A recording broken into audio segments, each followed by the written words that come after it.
for tuition and coaching classes of Matric, FSC, O level and A level, BSc and for BS courses, you can contact me at this WhatsApp number 0331 791 3737। बिस्मिल्लाहिर्रहमानिर्रहीम। आज जो topic हम discuss करने वाले हैं ये भी physical chemistry का एक टॉपिक है, केमिकल काइनेटिक्स का टॉपिक है। टॉपिक का नाम क्या है? टॉपिक का नाम है different types of equilibrium constants and their relationship with each other. Topic का नाम different types of equilibrium constants and their relationship with each other. The values of equilibrium constant for a certain reaction depends upon the unit depends upon the unit of concentration chosen. Unit दो बार लिखा गया, एक बार काट दो, ये काट देते हैं। द वैल्यूज इक्विलिब्रियम कांस्टेंट की वैल्यू डिपेंड करती है यूनिट ऑफ कंसंट्रेशन चूजन पे, कि कंसंट्रेशन के कौन से यूनिट आप चूज़ करते हैं। हमारे पास कितनी तरह के इक्विलिब्रियम कांस्टेंट है? एक है equilibrium constant Kp is used when the concentration are partial pressure. जब हमारा रिएक्टेंट्स और हमारे प्रोडक्ट गैसियस फॉर्म में हो, पार्शियल प्रेशर कंसंट्रेशन का यूनिट हो, तो इक्विलिब्रियम कांस्टेंट Kp यूज़ किया जाता है। इक्विलिब्रियम कांस्टेंट Kc तब यूज़ किया जाता है when concentration are in moles per cubic decimetre. Equilibrium constant Kx तब यूज़ किया जाता है when we have mole fractions. Equilibrium constant Kn तब यूज़ किया जाता है when we have simple number of moles of reactants and products. तो ये इक्विलिब्रियम कांस्टेंट कितनी तरह के हो गए? ये इक्विलिब्रियम कांस्टेंट चार तरह के हो गए, Kp, Kc, Kx, Kn, और इनके बारे में हम डिस्कस करेंगे। Different types of equilibrium constant and इनका आपस में relationship. Suppose we have a general reaction, यहाँ पे लिखता हूँ suppose we have a general reaction. एक जनरल रिएक्शन हम लेते हैं, जनरल एक आम सा रिएक्शन जिसमें एक रिएक्टेंट A दूसरा रिएक्टेंट B ये आपस में रिएक्ट करके प्रोडक्ट C और प्रोडक्ट D बना रहे हैं। जो रिएक्टेंट A है, रिएक्टेंट A के मोल स्मॉल a, रिएक्टेंट B के मोल स्मॉल b, प्रोडक्ट C के मोल स्मॉल c, प्रोडक्ट D के मोल स्मॉल d। तो हम इसके लिए अगर Kc लिखें, इस इक्वेशन के तहत हम Kc लिखें। Kc हमको पता है concentration of product divided by concentration of reactant. तो कंसंट्रेशन ये C है, concentration of product into concentration of दूसरा product divided by concentration of reactant into concentration of दूसरा रिएक्टेंट। और ये जो मोल हैं ये कोफिशिएंट, ये पावर बन जाते हैं। ये पावर यहाँ पर स्मॉल c पावर बन जाएगा, ये d यहाँ पर स्मॉल d पावर बन जाएगा, ये स्मॉल a यहाँ पर पावर बन जाएगा, स्मॉल b यहाँ पर पावर बन जाएगा। और इसको इक्वेशन 1 का हमने नंबर दे दिया। Equation 1 stand for moles per cubic decimetre.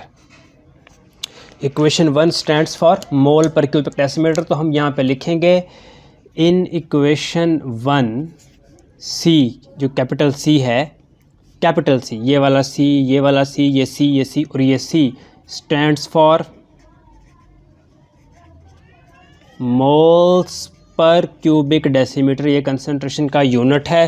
फिर दूसरा इक्विलिब्रियम कांस्टेंट है Kp। अगर यही रिएक्शन मान लो कि गैसियस फॉर्म में है तो हम Kp लिखेंगे। Kp बराबर है partial pressure of product C into partial pressure of product D divided by partial pressure of reactant A into partial pressure of reactant B। और ये जो साथ में लिखे हुए हैं कोफिशिएंट, ये पावर बनते चले जाएंगे और सिंपल सी गेम कुछ ऐसे हो जाएगी। ये इक्वेशन 2 है। इक्वेशन 2 में जो P है ये किस चीज़ को बता रहा है, इस बात का जिक्र करते हैं। इन equation 2 P stands for partial pressure। Partial pressure को P बता रहा है। फिर आ जाए हम Kx के लिए अगर लिखना चाहें तो Kx के लिए इसी इक्वेशन को लिखना चाहें तो Kx मोल फ्रैक्शन है। Mole fraction of product C into mole fraction of product D divided by mole fraction of reactant A into mole fraction of reactant B।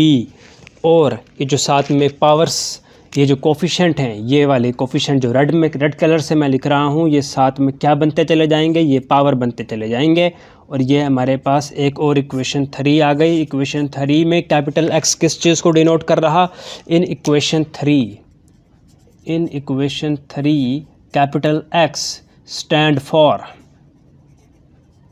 Mole fraction, capital x mole fraction को बता रहा है। और इसके अलावा एक और हमारे पास इक्विलिब्रियम कांस्टेंट होता है, उसको भी लिख देते हैं।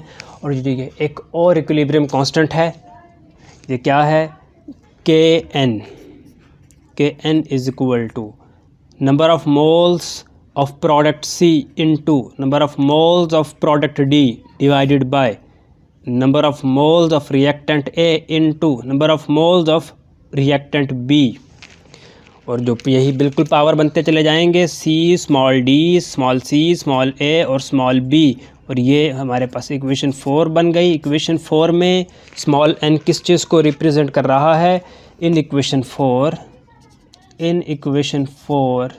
स्मॉल n स्टैंड्स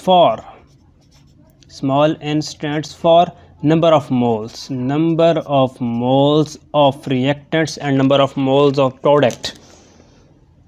यहाँ जो हम सॉल्व करने वाले हैं वो है relationship between Kp and Kc। Kp और Kc का रिलेशनशिप कैसे हम निकालेंगे, वी नाउ एक equation Pv is equal to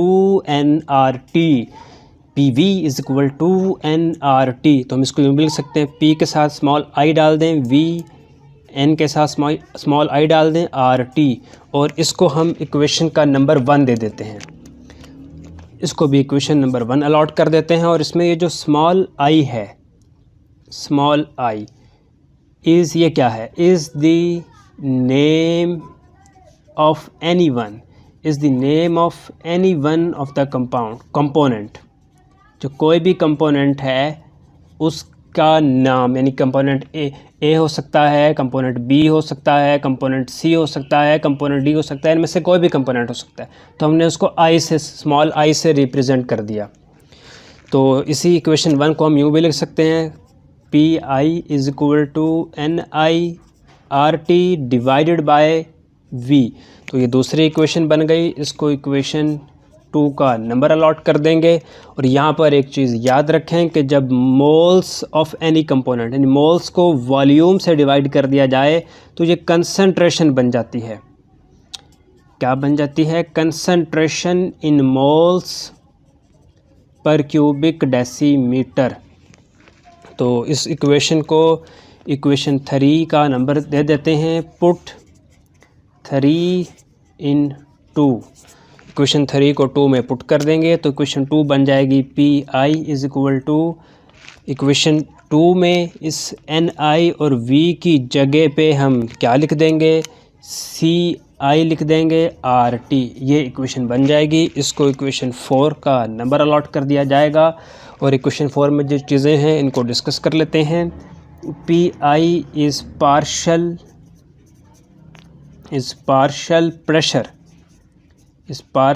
pressure of the gas, NI is number of moles, और NI over V is moles per cubic decimeter and has unit of concentration, और इनके unit concentration के unit वाले हैं। तो यहाँ पर आगे चलने लगे हैं इन आवर केमिकल रिएक्शन। जो हमने केमिकल रिएक्शन ऊपर सपोज किया था उसकी बात कर रहे। In our chemical reaction there are gaseous substances,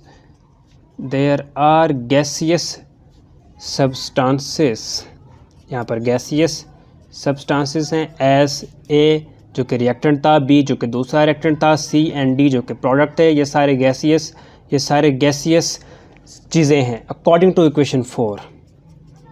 कि हम क्या लिख सकते हैं, अकॉर्डिंग टू इक्वेशन 4 के तहत। अभी हमने पीछे इक्वेशन 4 लिखी है। इक्वेशन 4 क्या थी, यहाँ पर मैं दोबारा मेंशन कर देता हूँ। इक्वेशन 4 थी कि PI is equal to CI R T.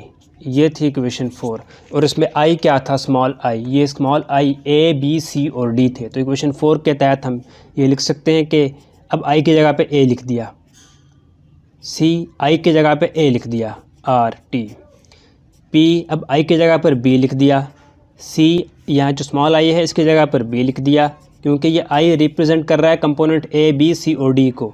इसी तरह P C is equal to capital C और ये भी कैपिटल सी है R T, P D is equal to capital D, नहीं सॉरी कैपिटल सी जो और D capital D R T. ये 4 इक्वेशन हमारे पास हैं। ये 4 एक सेट ऑफ इक्वेशन बन गया। इनको हम इक्वेशन 5 कह देते हैं। सेट ऑफ इक्वेशन को 5 कह देते हैं। और लिखना क्या है, लिखना ये है कि put values of partial pressure, put values of A partial pressure from set of equation 5 in equation 2।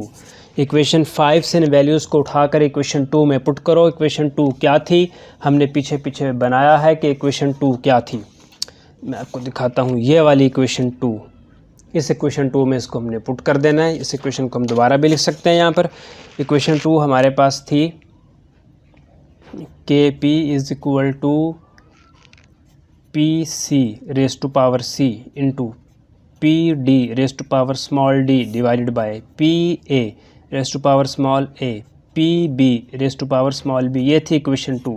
इस इक्वेशन 2 में इक्वेशन 5 से वैल्यूज़ जब पुट करेंगे तो इक्वेशन 2 क्या बन जाएगी, K P is equal to P C की जगह उसकी वैल्यू पुट करेंगे सी सी आर टी और जो पावर थी वो यहाँ पर आ जाएगी, फिर सी डी आर टी और जो पावर थी वो यहाँ पर आ जाएगी, divided by C A R T और जो पावर थी वो यहाँ पर आ जाएगी, into C B R T और जो पावर थी वो यहाँ पर आ जाएगी। तो ये इक्वेशन बन गई। इस इक्वेशन को थोड़ा सा सिंप्लीफाई कर लेते हैं। के पी इज़ इक्वल टू, अब आर टी ऊपर आर टी कॉमन है तो आर टी को हम कॉमन ले लेंगे, सी सी इंटू सी डी और इसकी पावर स्मॉल सी, इसकी पावर स्मॉल डी। और ये जो आर टी है इनको कॉमन ले लिया और आर टी की जब बेस सेम हो तो पावर क्या होती हैं, ऐड, तो C plus D power add हो जाएगी, डिवाइडेड बाय कैपिटल सी नीचे वाला ए, इसकी पावर स्मॉल ए, सी बी और इसकी पावर स्मॉल बी और आर टी को हमने फिर कॉमन ले लिया और जब बेस सेम हो तो पावर ऐड हो जाती हैं, स्मॉल ए प्लस स्मॉल बी ये आपस में ऐड हो जाएंगे और ये इक्वेशन बन जाएगी। इस इक्वेशन को हमने इक्वेशन 6 का नंबर अलॉट कर दिया। तो ये जो इक्वेशन 6 है, इक्वेशन 6 में जो ये वाला पोर्शन है, इक्वेशन 6 का जो ये वाला पार्ट है, अगर आप इस पार्ट पे गौर करें तो ये पार्ट इक्वेशन 1 जैसा है, आपको इक्वेशन 1 जैसा दिखेगा, है ना, इक्वेशन 1 जैसा दिखेगा। तो इक्वेशन 1 को इक्वेशन 6 में पुट कर देंगे। तो यही बात हमने यहाँ पर लिखनी है कि put equation 1 in equation 6, put equation 1 in equation 6। Equation 1 को इक्वेशन 6 में पुट कर देंगे तो इक्वेशन 6 क्या बन जाएगी, K P is equal to K C into R T. ना समझ आए तो कमेंट में पूछ लेना। और आर टी के जो नीचे भी आर टी और नीचे वाला आर टी की पावर थी ए प्लस बी और ऊपर वाले आर टी की पावर थी सी प्लस डी। तो के P is equal to K C R T, C plus D, नीचे वाला आर टी जब ऊपर लेके जाना चाहेंगे तो ये बन जाएगा माइनस ए प्लस बी, यानी ये ऊपर जाएगा तो ये माइनस, इसकी पावर प्लस है, ऊपर जाकर इनकी पावर माइनस हो जाएगी। K P is equal to K C into R T. और ये स्मॉल सी स्मॉल डी क्या थे, अगर आपको याद हो तो ये हमारा रिएक्शन था जिसमें कैपिटल ए ने कैपिटल बी के साथ रिएक्ट करके कैपिटल सी और कैपिटल डी बना दिया था। और ये पर थे small A, small B, small D, small C, small D, ये नंबर ऑफ़ मोल्स थे।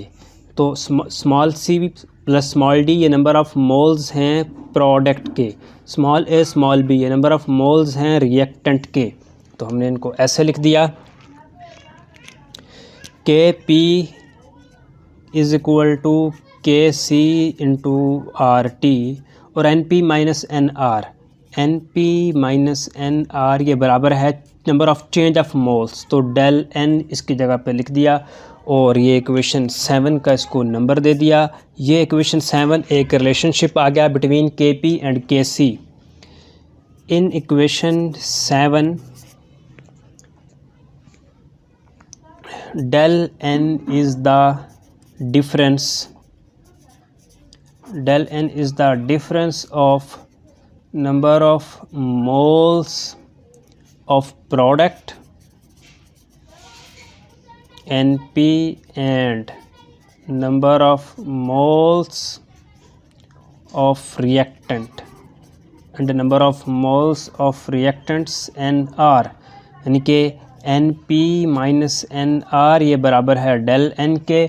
और ये इक्वेशन 7 हमें एक रिलेशनशिप दे रही है किस और किस के दरमियान, के पी और के सी के दरमियान एक रिलेशनशिप इक्वेशन 7 से हमने डराइव कर दिया। बड़ा इंपॉर्टेंट क्वेश्चन है, कई दफ़ा जिससे के पेपर में एग्जाम में आ चुका है। अब यहाँ पे हम relationship between K P and K X निकालने लगे हैं। Relationship between K P and K X, we now Dalton's law of partial pressure, FSc में आपने पढ़ा होगा इंटरमीडिएट की केमिस्ट्री में। We now Dalton's law of partial pressure, Dalton's law of partial pressure हमको पता है कि पी आई बराबर है एक्स आई इंटू पी। इसको इक्वेशन नंबर 8 कह देते हैं। नंबरिंग अपने अपने हिसाब से करनी है, बस सीक्वेंस को सेम रखना है, सीक्वेंस ना बिगड़े। यानी एक ऐसा ना हो कि दो नंबर, यानी 8 इक्वेशन इस नंबर को दिया है, इस इक्वेशन को नंबर 8 दिया है, तो किसी और इक्वेशन को नंबर 8 नहीं देना, आप कोई और नंबर देना है। P I is partial pressure, P I is partial pressure, P I is partial pressure of a gas I, जो ए हो सकती है, बी हो सकती है, सी हो सकती है, डी हो सकती है, in a mixture, in a mixture x, in a mixture xi is mole fraction, xi mole fraction है। according to equation 8, according to equation 8 partial pressure of any gas, according to equation 8 partial pressure of any gas depends upon the mole fraction, depends upon the mole fraction of that gas and total pressure P of the mixture। ये थोड़ी theory भी लिखते हैं। The values of partial pressure of 4 substances, the values of partial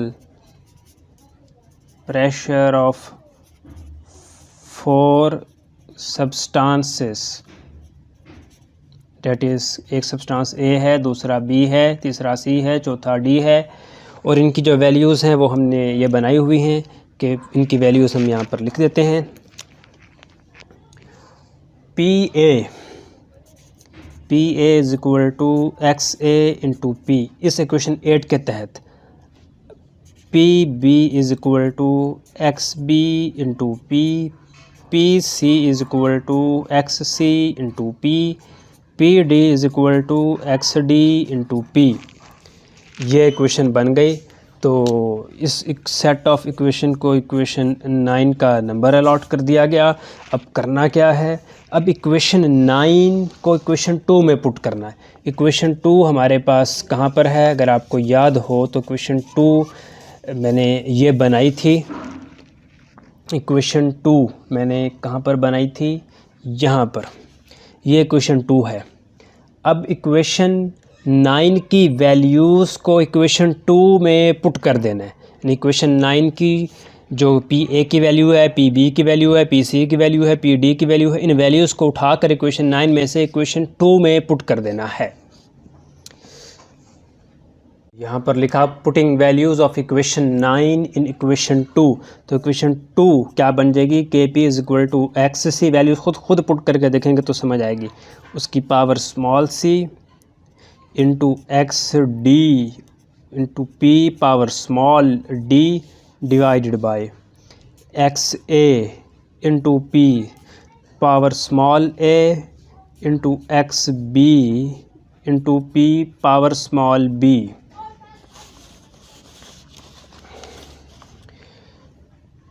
के P is equal to X C power small C X D power small D. जो p है उसको common ले लिया, बेस सेम है तो पावर ऐड हो जाएगी, ठीक, divided by X A power small A into X B power small B, और ये जो p है उसकी power small a plus b add हो गई, और इसको हमने इक्वेशन 10 का नंबर अलॉट कर दिया। अब इस इक्वेशन 10 को थोड़ा सा जस्ट सिंप्लीफाई करेंगे, सिंप्लीफाई करने से काम बन जाएगा। के पी इज़ इक्वल टू, हाँ सिंप्लीफाई अब हमने इसको कैसे करना है, सिंप्लीफाई ऐसे करना है, पहले अभी बल्कि यूँ ये ज़रा अभी ना लिखें, सिंप्लीफाई कुछ इस सेंस में करना है कि हमने put equation 3 in equation 10, put equation 3 in equation 10, जो ऊपर इक्वेशन 10 लिखी हुई है इसमें इक्वेशन 3 पुट कर दें। कैसे पुट कर सकते हैं, ये देखें, ये है इक्वेशन 3, इक्वेशन 3 है, और ये है इक्वेशन 10। इक्वेशन 10 का जो ये वाला पोर्शन है ये बिल्कुल इक्वेशन 3 के जैसा है, ये देख लें, बिल्कुल इक्वेशन 3 के जैसा है इक्वेशन 10 का ये वाला पोर्शन। तो हमने पुट इक्वेशन 3 इन इक्वेशन 10 लिख दिया, और इक्वेशन 10 फिर बन जाएगी K P is equal to, इस सब की जगह इक्वेशन 3 आ गई, इक्वेशन 3 बराबर है के एक्स और ये पी सी प्लस डी, ये नीचे वाला पोर्शन ऊपर जाएगा, ये हो जाएगा minus A plus B bracket close, K P is equal to K X और पी सी प्लस डी, ये प्रोडक्ट हैं, प्रोडक्ट के मोल हैं, तो N P minus A plus B, ये रिएक्टेंट के मोल हैं, तो N R, K P is equal to K X P N P minus N R, ये बराबर है डेल एन के, तो इनकी जगह पर हम डेल एन लिख देंगे, और ये इक्वेशन 11 हो गई। इक्वेशन 11 भी एक रिलेशनशिप है के एक्स और के पी के दरमियान, और हमने के एक्स और के पी के दरमियान एक रिलेशनशिप इस्टेब्लिश करना था। यहाँ पर हम डिस्कस करने वाले हैं relationship between K P and के एन। तो बड़ा सिंपल सी बात है, अभी निकाल लेते हैं, क्या दोस्ती है, क्या राजदारी है के पी और के एन के दरमियान, क्या ताल्लुक़ है, उसकी तलाश में जद्दोजहद में हमने कुछ मैथमेटिक्स के साथ खेलना है। Dalton's law of partial pressure, हम जानते हैं कि Dalton's law of partial pressure ये बराबर होता है P I is equal to X I into P. ये इसको इक्वेशन नंबर 12 हम कह देते हैं, ये इक्वेशन नंबर 12 हो गई जनाब।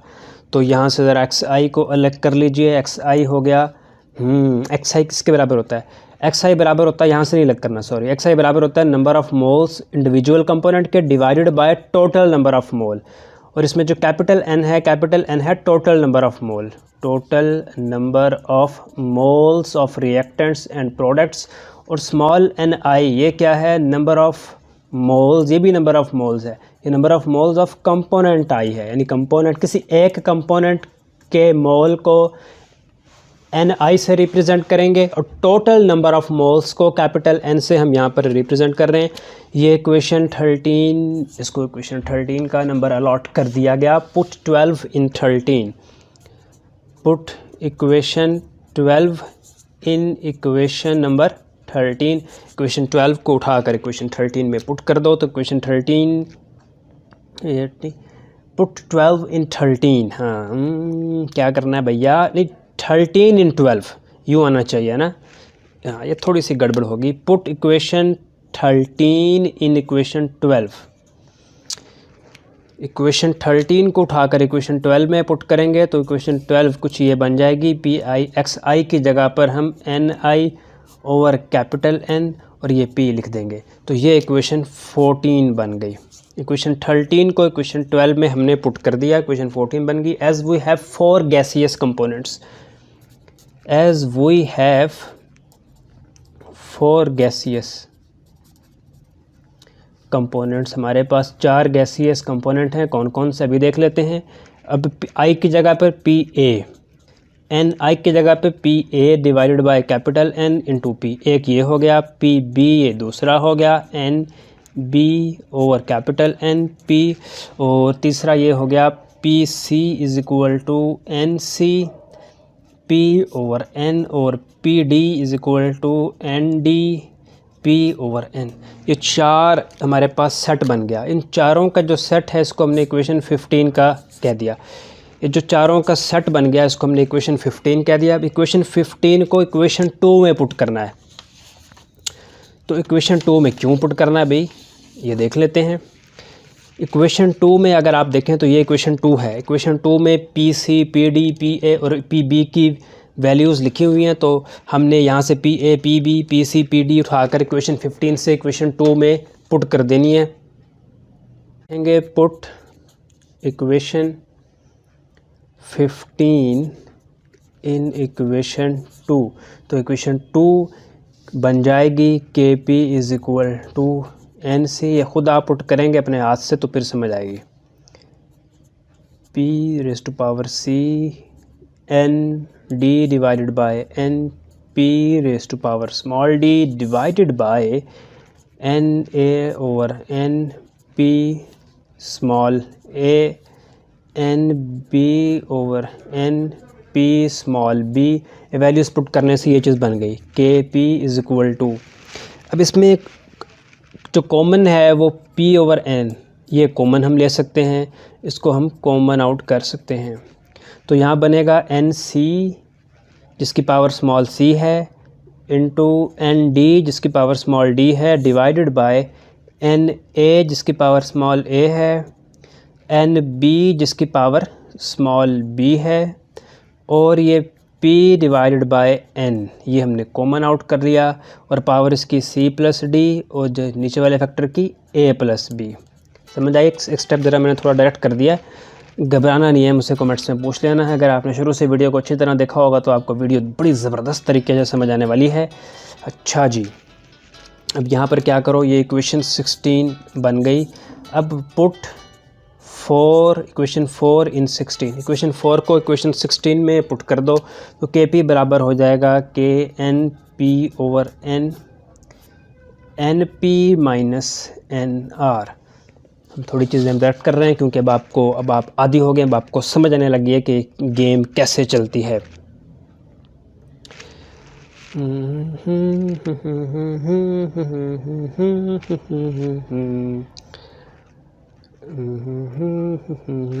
तो ये इक्वेशन हमारे पास K P is equal to K N P over N, N P minus N R की जगह पर हम डेल एन लिख सकते हैं, डेल एन। तो ये एक और इक्वेशन बन गई जिसको हमने इक्वेशन 17 का नंबर अलॉट कर दिया। ये के पी और के एन के दरमियान रिलेशन को इस्टेब्लिश करती है। पर हम एक काम करने लगे हैं, when we join all these relationships then we can say that in some relationships को हम ज्वाइन करें जितने भी हमने बनाए हैं, के पी बराबर है K C into R T raise to power del N, और इन सब को हम आपस में ज्वाइन करना चाह रहे हैं, और ये बराबर है K X P raise to power del N, ये बराबर है K N P over N del N. ये इक्वेशन 18 बन गई। ये किस तरह आपस में बराबर हो गए? ये तभी आपस में बराबर हो गए, हमने इनको बराबर कर दिया। कैसे कर दिया? इफ़ अब एक चीज़ नोट करें, if number of moles of reactant and number of moles of product are equal अगर आप इक्वल हो देन डेल एन होता है ज़ीरो, क्योंकि डेल एन बराबर है N P minus N R के। अगर N P N R zero equal हैं, यानी ये भी 2 है ये भी 2 है, तो ये ज़ीरो हो जाएगा, तो डेल एन ज़ीरो हो गया। तो ऊपर, और अगर हम यहाँ पर हमने एक रिलेशनशिप बनाया हुआ है कि आर टी की पावर थी डेल एन, जब हम आर टी की पावर अब ज़ीरो पुट करेंगे तो जिस चीज़ की पावर ज़ीरो पुट की जाए वो बराबर हो जाती है 1 के, ठीक। तो आर टी तो बराबर हो जाएगा 1 के। और इसी तरह इधर देखें, P ओवर N इसकी पावर थी डेल N, इसकी पावर हमने ज़ीरो पुट की तो ये भी 1 के बराबर हो गया, यानी तो KP बराबर हो गया KC के बराबर हो गया KX के बराबर हो गया KN के। ये चारों आपस में बराबर हो गए। आपस में बराबर कैसे हो गए? आपस में बराबर ऐसे हो गए कि डेल N की जगह हमने ज़ीरो पुट करना है। डेल N की जगह क्यों ज़ीरो पुट करना है? क्योंकि नंबर ऑफ़ मोल रिएक्टेंट के और नंबर ऑफ़ मोल प्रोडक्ट के इक्वल अगर हमने सपोज किए तो डेल N की जगह हमने ज़ीरो पुट करना है। जब डेल N की जगह हमने ज़ीरो पुट करना है तो P ओवर N की जगह यहाँ ज़ीरो पुट करेंगे तो ये भी 1 हो जाएगा, यहाँ पर हम ज़ीरो पुट करेंगे तो ये भी 1 हो जाएगा, डेल यहाँ पर ज़ीरो पुट करेंगे तो ये भी 1 हो जाएगा। तो ये रिलेशन यहाँ पर एक मैं पॉइंट लिखता नहीं, बोल देता हूँ क्योंकि आप इस पॉइंट को नोट कर लीजिए। When we reach the important conclusion that when the number of moles of reactant and product in a reaction are equal then all the equilibrium constant have the same values।